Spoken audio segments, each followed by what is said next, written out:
துன்பம் வரும்போது கேலி செய்க, அதுவே அத்துன்பத்தை கடக்க சிறந்த வழி.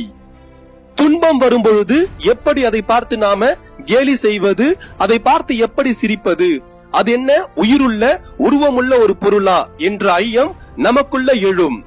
சற்று மாறுபட்டு யோசித்து பார்த்தால் இந்த குறளின் மறைப்பொருள் நமக்கு விளங்க ஆரம்பிக்கும்.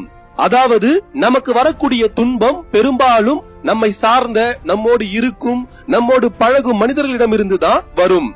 அடுத்தவர்கள் வாழ்வில் துன்பத்தை ஏற்படுத்தி அதன் மூலம் இன்பம் காணக்கூடிய அற்பமான சில மனிதர்கள் எல்லோருடைய வாழ்க்கையிலும் நிச்சயம் இருப்பாங்க.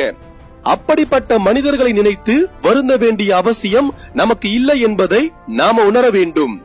ஒரு பிரபஞ்ச ரகசியத்தை நாம புரிஞ்சுக்கணும்.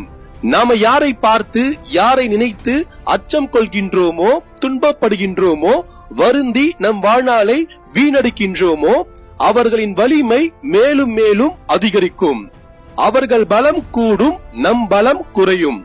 நம்முடைய எண்ணத்தில், சிந்தனையில் நம் எதிரிகளும் நமக்கு எதிரானவர்களும் வாழும் வரை அவர்களும் வாழ்ந்து கொண்டே தான் இருப்பார்கள். நம்முடைய கவனம் குவியும் இடத்தில் நம் ஆற்றல் பாயும் என்பதுதான் இயற்கை விதி. நமக்கு எதிரானவங்களை நாம் நம்முடைய உணர்வு ரீதியா நம்மோடு கலக்கும் நடவடிக்கைகள்ல நாம ஈடுபடக்கூடாது. அதாவது அவர்களை பற்றி சிந்தித்து வருந்தக்கூடாது. எப்பேற்பட்ட துன்பத்தை நமக்கு ஒருவர் செய்திருந்தாலும் அதையே நினைத்து வெறுமனே வருந்துவது அர்த்தமற்றது.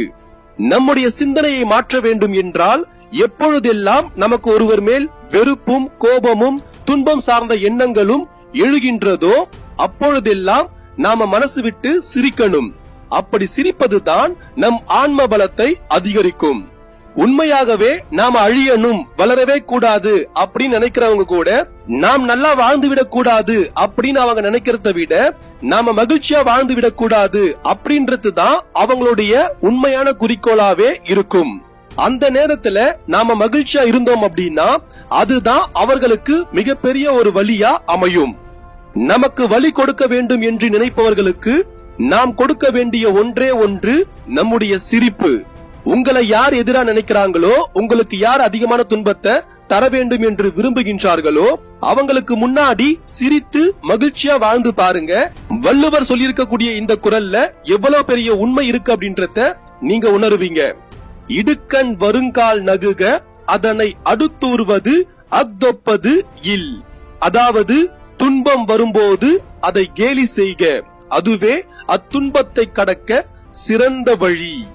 நீங்க வாழவே கூடாது அப்படின்னு நினைக்கிறவங்க முன்னாடி வாழ்ந்து காட்டுவதை விட மிக சிறந்தது மகிழ்ச்சியாக வாழ்ந்து காட்டுவது. நன்றிகள்.